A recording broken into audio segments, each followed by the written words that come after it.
Պարոն Հովհաննիսյան, նման կոռուպցիոն սկանդալի կիզակետում հայտնվելու դեպքում ժողովրդավար երկրներում պաշտոնյաները հրաժարական են տալիս։ Դուք ինչպես եք շարունակում պաշտոնավարել եւ կառավարել պետության ֆինանսները։ Եվ բացի այդ Նիկոլ Փաշինյանն ասում էր, որ կառավարությունը փողի խնդրեմ չունի, բայց ունի փողն արդյունավետ կառավարելու խնդրեմ։ Այս մասով արդյոք հարցը լուծվել է, թե շարունակում ենք մնալ առաջին դասարանում եւ ինչ է անում այս ուղղության ընդհանրապես։ Կատարվել քննությունից բարբերաբար։ Ճիշտն ասած, ես չեմ համարում, որ ես կոռուպցիոն սկանդալում եմ հայտնվել, որովհետև ինչ որ մեկը որոշել է ինքը իրան գովազդի իմ ինչ որ մի բանի հաշվին։ Հիմա եթե ես հայտարարեմ, որ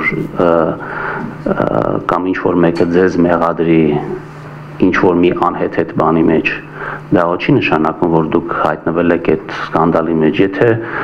դատարանը կուսումնասիրի կամ որ համապատասխան մարմինները կուսումնասիրեն եւ կհամարեն, որ այդտեղ խնդիր կա, ապա բնականաբար կպատասխանենք, կներկայացնենք բոլոր հիմնավորումները եւ համապատասխան գործողություններ կհետևեն դրան, եթե պարզվի, որ ես կոռուպցիայի մեջ եմ ներգրաված, բայց ուղղակի հասարակ տրամաբանությունը հուշում է, որ քանի որ ես այդ ամբողջ պատմությունը տեղի է ունեցել իմ պաշտոնավարումից առաջ, երբ որ ես ընդհանրապես չէի պլանավորում որևէ պետական պաշտոն զբաղեցնել, արդեն ձեզ պատասխանեցի, այսինքն պարզաբանեցի այդ հարցը, թե երբ ինչ պայմաններում է այդ ամեն ինչը տեղի ունեցել, հետեւաբար սա ուղղակի մի քիչ զարմանալի է իմ համար, ինչ վերաբերվում է ֆինանսավորմանը, տեսեք, մեր բյուջեն պլանավորվում է դեֆիցիտով, օրինակ 2025 թվականի համար մենք պլանավորել ենք 5.5% դեֆիցիտ, օրինակ ինչու դուք բյուջեի պլանավորման ժամանակ հարց չեք տվել, թե ինչի է բյուջեն 5.5% դեֆիցիտով, կամ գայք ասեիք,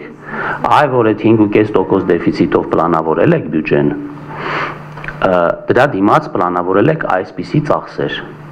այդ ծախսերը ինչի եք անում, որովհետև այդ 5.5% դեֆիցիտի մի զգալի մասը օրինակ ուղղվում է մեր պաշտպանական ենթակառուցվածքների զարգացմանը, եւ ես որքանով հիշում եմ,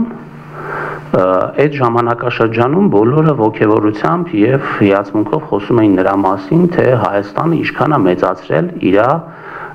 պաշտպանության ուղղող ծախսերը։ Եվ ես կարծում եմ, որ դա արդարացված է այն առումով, որ մեր քաղաքացիները, բացի նրանից, որ